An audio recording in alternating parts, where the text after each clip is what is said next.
Hello guys, in this video I'm going to show you how to enable multi-document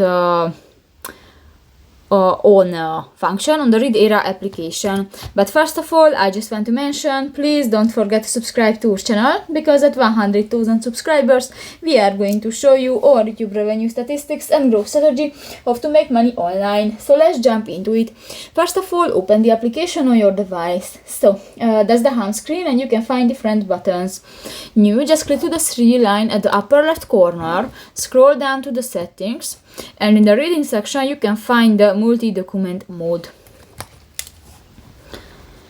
Open books and documents in a new window, switching between documents using the active apps system button. Actually, I don't use that, but if you want to turn off, click to the next light gray circle, and if it will be turned yellow, this function will be enabled, so you can use that. If you want to turn off, click that again, and that's it.